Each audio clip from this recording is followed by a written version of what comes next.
welcome back to The Goods, and this week's movie review, X-Men Apocalypse. Now, this film has been on every nerd's 2016 film checklist. Right after Deadpool, right after BVS, right after Civil War, we finally get a chance to cross off X-Men Apocalypse. And as always, I'm super excited to tell you guys how I felt about this film. And one of the first things that I did love about this film is that we get the returning cast from the previous X-Men film. So we have James McAvoy back as Xavier, Michael Fassbender back as Magneto, and whether you like her or not, we have Jennifer Lawrence back as Mystique. But we also get a bunch of newcomers in this film as well, and one of the biggest ones is that we have Oscar Isaac playing Apocalypse in this movie.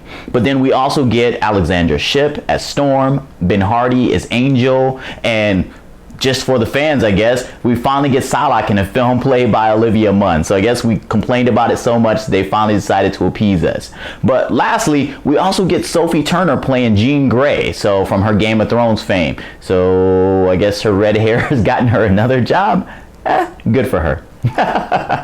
So as always, before we get into the movie review, we talk about the plot of this film, and it's a non-spoiler review, so I'm not going to go too in depth. But the basis of this movie is that throughout time, civilizations have been worshiping the very first mutant, and after thousands of years of sleep, Sabanur, or Apocalypse as we know him in the comic book, awakens and to reclaim his horsemen and remake the world. So I mean, it's kind of a broad, like, apocalyptic story that it sets up so far, but like I said, I'm not going to go too much into detail on how it unfolds, or we're not going to go into all that. We'll save that for the spoiler review when I get with Manny and we can talk about everything that happens in this film.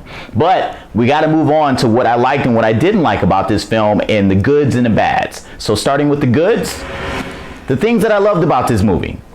I'm not a real big fan, or not that I'm not a big fan, is that I really wasn't a big Apocalypse person, so his backstory was a little fuzzy to me. You know, I knew him from the 90s cartoons with the shape-shifting and, you know, making his arms into sledgehammers and growing tall and, you know, survival of the fittest, but I didn't have a real, you know, to the point origin story for him. So they gave us a really great intricate origin story for him, so it was probably to my benefit that I didn't know it, that I couldn't nitpick it.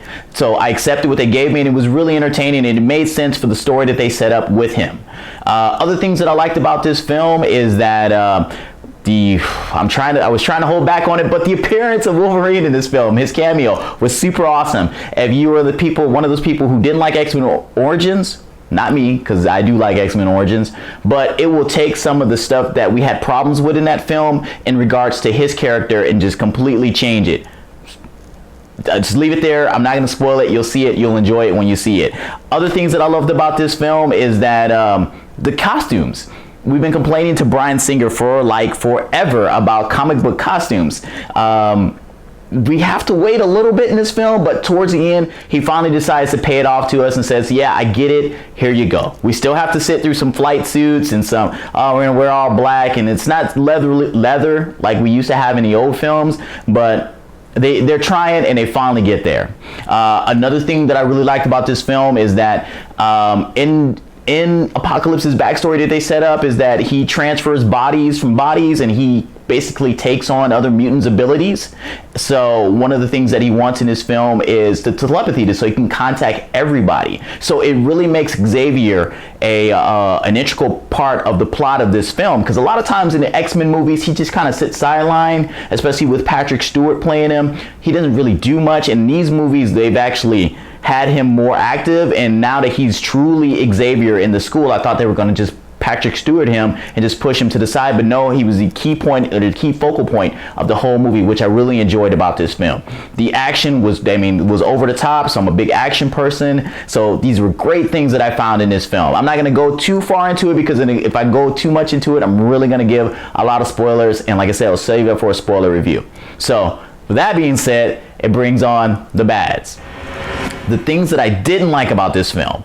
Now, I know I said I was happy to see comic book character outfits, but one in particular, one we were all super jazzed about, and maybe it was just me, but Psylocke's costume on screen, it bothered me, to be honest. It looked totally out of place. And maybe because in the setting against everybody else's costumes at that time, it was the only one that looked comic booky, and it was super comic booky on the borderline of cosplay. And one of the reasons why is because she wore high heels and everybody was wearing like motorcycle boots or work boots, and it just made her look like, you know, somebody was at Comic-Con dressed as her. I mean, Olivia Munn did a good job as Psylocke. I believed her as Psylocke, but I kept staring at her costume with the thigh-high boots, and it really kind of got to me.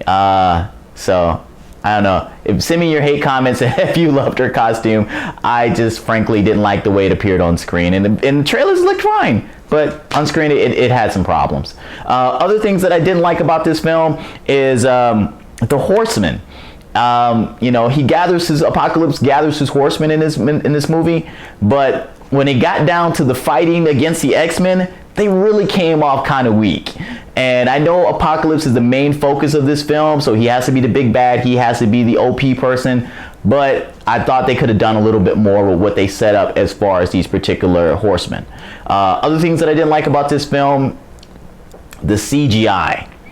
I don't know who did the CGI in Days of Future Past, or who did the CGI in Deadpool, or who did the CGI and even in First Class, but this person who did the CGI in this particular film, they need to be fired, because there were some things that looked really, really great, but we got a lot of the Quicksilver scenes, and man, did it not look good. It did not look good. The scene itself was an awesome scene, but some of the CGI looks so suspect, and in the age of the Marvel movies and how well they do CGI, and even talking about DC too, with the BVS and Man of Steel, the CGI has to be impeccable in these superhero films, and when you notice something, you definitely notice it in this particular film. So that was my problem with that. My last problem that I had, or the last bads of this review, Jubilee. If you're a big Jubilee fan, and I know there are some because I've had some discussions with some, if you're a big Jubilee fan, prepare to be disappointed, because she does not have a big role in it, and if you want to see powers, you're not going to see them. She doesn't fight anybody in this particular film. I know Bryan Singer just recently came out and said, I guess because he knew there was going to be blowback, that they had cut some of Jubilee's scenes, especially ones with her using her powers. All I can say to that is, one, you're BVS and us. You know, oh, it was better, but I took some stuff out. He said he's not going to do a longer cut. But if you're cutting something out after we were already complained about being teased with Jubilee before, you might as well have taken Jubilee out of the film like you did with Rogue and the Rogue cut. Because all it made me sit up there and think was like, when's Jubilee going to do something? When's Jubilee going to do something? And then boom, we were done with Jubilee. So I was really kind of bothered by that. So I'm going to stop right there. I'll save everything else for the full spoiler review. We'll get to it soon. I guess my overall feeling of the movie, did I like it? Yeah, I liked it. It was a good movie. I enjoyed myself. It was a good 2 hours of time.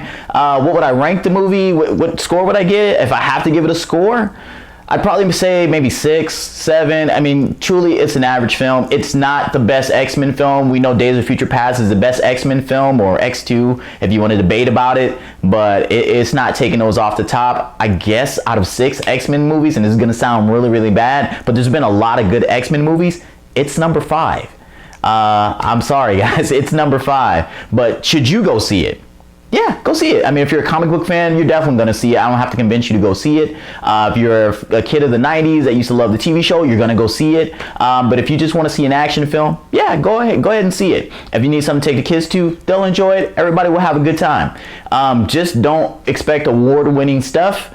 And or if maybe you won't be as harshly as I have, maybe you'll love the movie. But that's what I got comment sections for, so you can put in the comments exactly how you feel about this film. Let me know what you liked or what you didn't like. I'll definitely have a discussion with you, but tell me what you guys think.